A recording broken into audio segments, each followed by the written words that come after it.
Selamat datang di Ruang Belajar Departemen Akademi Prestasi. Perkenalkan, nama aku Salsa Putri dari Ekonomi Syariah 61 sebagai Tutor Ekonomi Dasar. Perkenalkan, nama saya Zulas Misak dari Ekonomi Syariah 61 sebagai Tutor Ekonomi Dasar. Selamat menonton!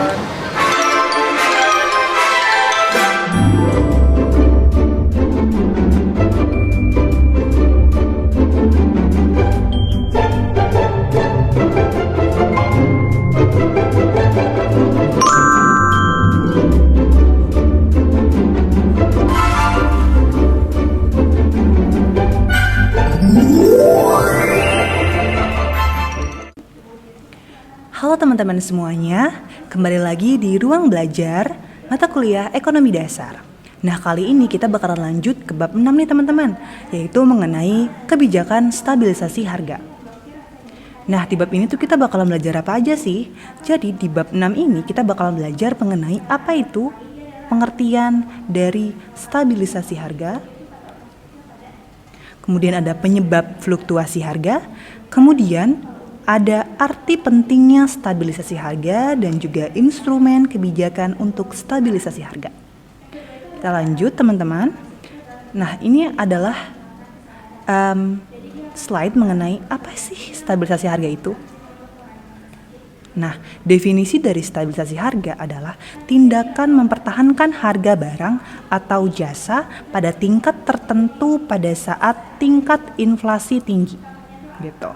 Maksudnya tingkat inflasi tinggi itu apa? Jadi inflasi itu adalah kenaikan harga secara terus-menerus gitu. Nah, inflasi ini tidak bisa diturunkan gitu. Nah, kita sebenarnya bisa untuk menjaga inflasi itu lebih stabil gitu, sesuai dengan tujuan dari stabilisasi harga, yaitu inflasi yang stabil. Jadi targetnya ketika kita mempertahankan harga itu nanti akan membuat inflasi itu menjadi stabil, gak terus naik gitu. Selanjutnya adalah tujuannya adalah menjaga daya beli konsumen. Seperti yang kita ketahui, ketika harga naik itu konsumen itu merasa dirugikan teman-teman, dan malah daya belinya akan menurun karena harganya terlalu tinggi gitu.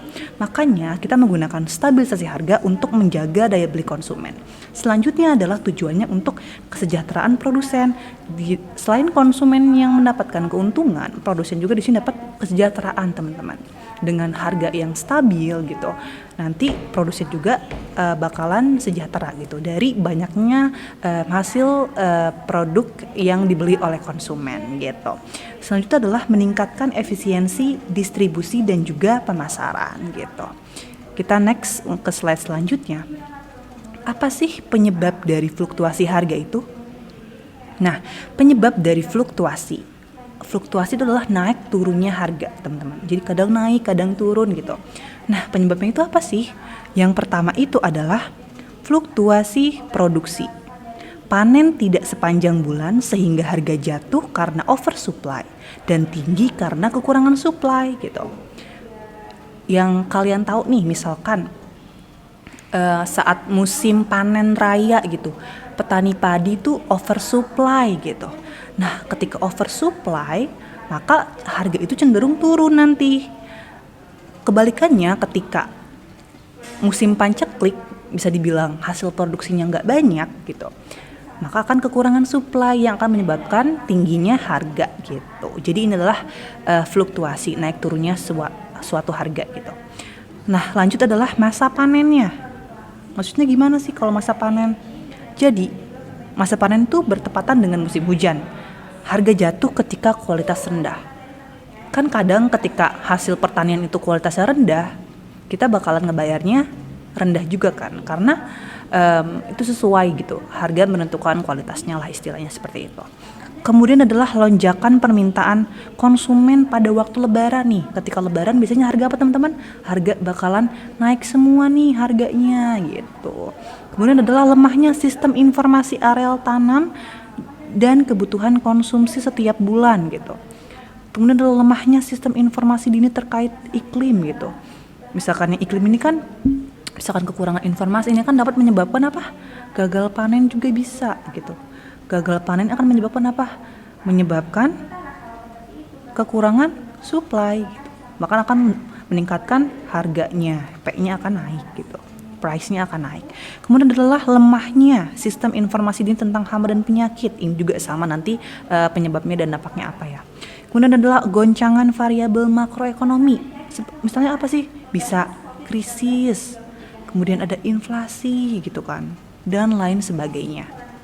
Kemudian adalah daya saing rendah sehingga rentan terhadap goncangan pasar dunia gitu. Selanjutnya adalah buffer stock. Buffer stock itu apa sih? Buffer stock itu adalah cadangan, teman-teman. Cadangan manajemen yang kurang optimal gitu. Selanjutnya adalah lemahnya koordinasi antara petani, pedagang, dan juga konsumen. Ini bisa meningkatkan harga gitu. Karena kan meningkatkan biaya distribusi dan lain sebagainya gitu ya, koordinasinya gitu. Oke, semoga kalian paham mengenai penyebab-penyebab fluktuasi harga. Kita lanjut ke slide berikutnya, yaitu adalah peningkatan harga. Kita lanjut ke slide selanjutnya adalah peningkatan. Kita lanjut ke slide selanjutnya, yaitu adalah pentingkah menjaga stabilisasi harga pangan. Kita lanjut ke slide selanjutnya, itu adalah pentingkah menjaga harga pangan tetap stabil? Apakah penting sih kita menjaga harga pangan tetap stabil gitu? Nah, alasan terpenting menjaga harga pangan adalah masih tingginya jumlah orang miskin atau mendekati miskin, khususnya di Indonesia gitu. Maka ini nggak banget gitu ya teman-teman kalau misalkan harga terlalu tinggi, makanya butuh stabilisasi harga gitu agar harga tetap stabil dan masyarakat miskin maupun rentan miskin itu tidak terkena dampaknya gitu. Kemudian melindungi petani selaku produsen dari penurunan harga sehingga menjadi lebih efisien gitu. Nah, ketika oversupply yang tadi sudah disebutkan di slide sebelumnya, ketika banyaknya hasil panen cenderung harga itu akan turun. Nah, dengan stabilisasi harga ini menghindari penurunan harga gitu, sehingga nanti si petani itu nggak rugi-rugi banget lah, istilahnya seperti itu. Selain dari segi konsumen dan produsen nih melindungi konsumen kelas menengah ke bawah yang berpendapatan rendah dan gejolak peningkatan. Ini sama ya teman-teman, sama yang ini. Nah, selain dengan konsumen dan juga produsen, benefit dari harga pangan yang stabil itu adalah menjaga pendapatan masyarakat sehingga diharapkan dapat mendorong tingkat produktivitas gitu. Jadi penting banget ya teman-teman mengenai stabilisasi harga itu sendiri, terutama harga pangan gitu. Kita lanjut ke slide selanjutnya. Nah, sebenarnya apa sih kebijakan harga itu sendiri? Nah, adanya fluktuasi produksi mengakibatkan terjadinya fluktuasi harga gitu.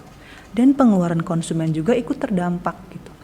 Nah, pemerintah itu perlu mengandalkan harga pasar dari komoditi tersebut dengan apa? Yang pertama adalah kebijakan harga minimum atau HPP atau harga pembelian pemerintah.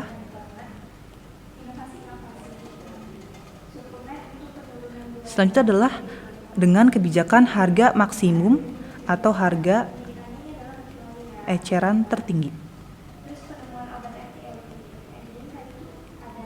Nah, pemerintah ini melalui kebijakan stabilisasi harga itu membuat dua kebijakan, yaitu kebijakan harga minimum dan juga kebijakan harga maksimum. Nah, aku bakal jelasin mengenai dua kebijakan harga ini. Yang pertama adalah kebijakan harga minimum atau HPP.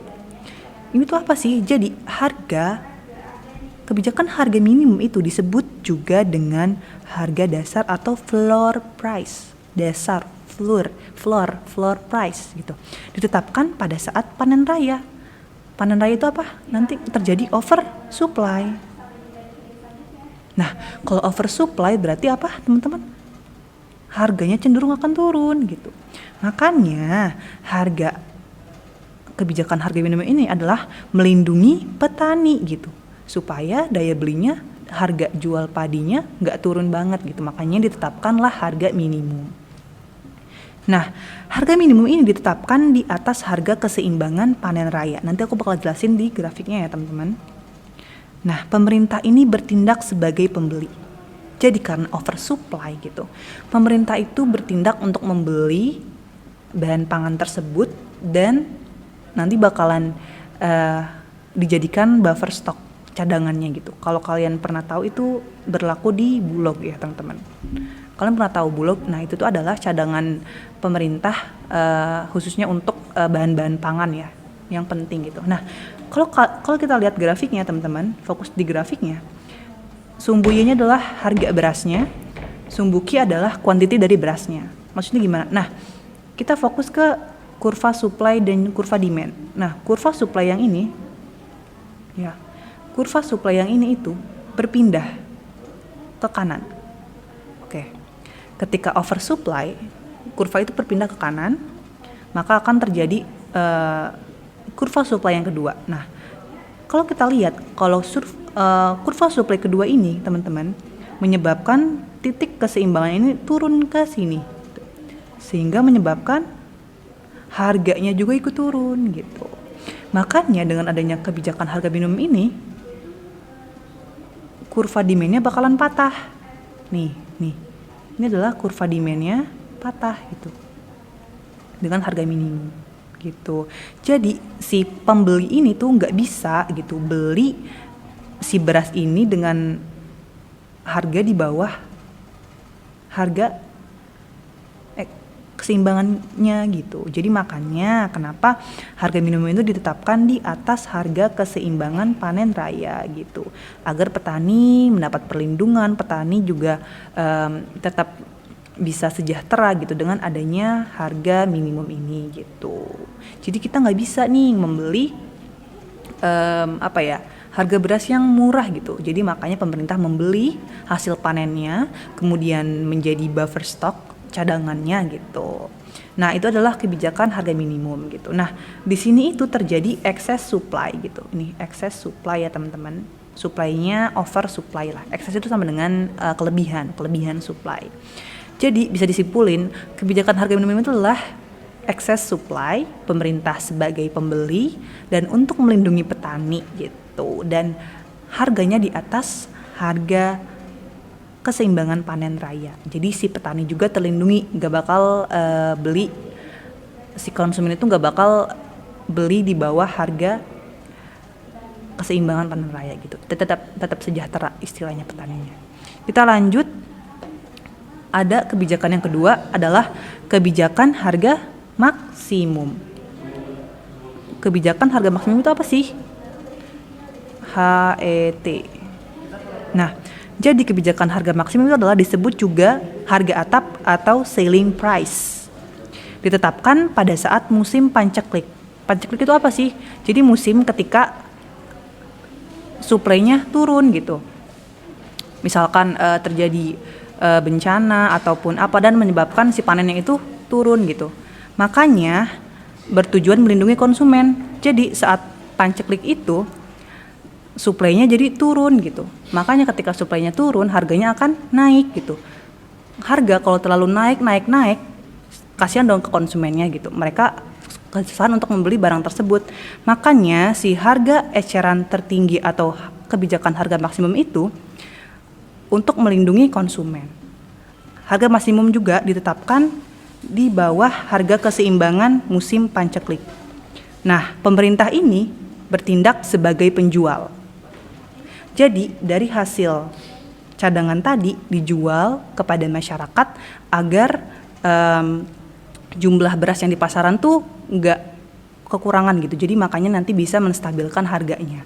Nah, kita fokus ke bagian grafiknya teman-teman. Jadi yang namanya excess demand. Jadi ketika HET itu diberlakukan itu terjadi excess demand gitu. Excess demand ini terjadi ketika suplainya menurun gitu. Karena musim paceklik suplai beras itu menurun, yang tadinya di bawah sini jadi naik ke kiri, grafiknya naik ke kiri atas. Makanya kenapa nanti si harganya tuh ketinggian gitu teman-teman, maka akan merugikan konsumen kalau misalkan harganya terlalu tinggi gitu. Makanya dengan adanya HET ini kurva suplainya jadi patah nih, lihat gambar yang warna kuning. Jadi nanti si konsumen itu bisa membeli di bawah harga keseimbangan paceklik gitu. Jadi makanya nanti konsumen juga menjadi untung dengan membeli harganya nggak terlalu tinggi gitu. Makanya kebijakan harga maksimum ini adalah melindungi konsumen gitu. Kita lanjut ke slide selanjutnya. Nah, ini ada yang namanya pasar gelap atau black market.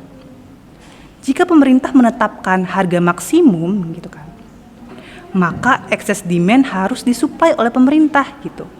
Ketika suplainya kurang, pemerintah itu harus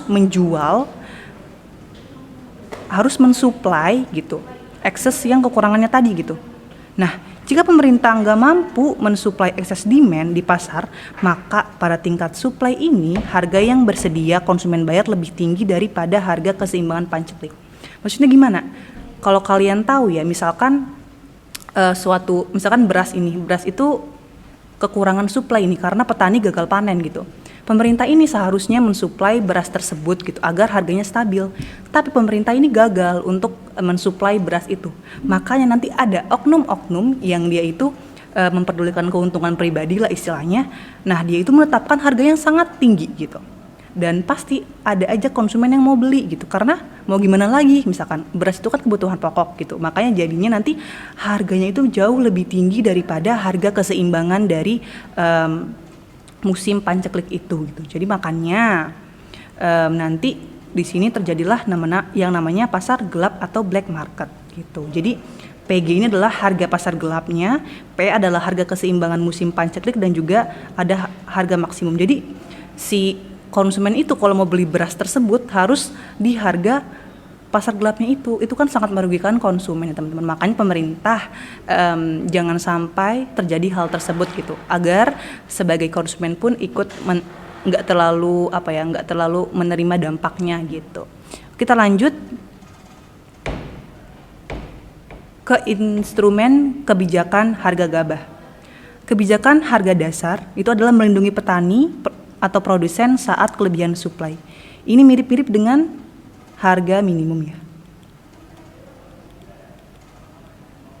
Kebijakan harga minimum. Harga dasar pembelian pemerintah atau HDPP.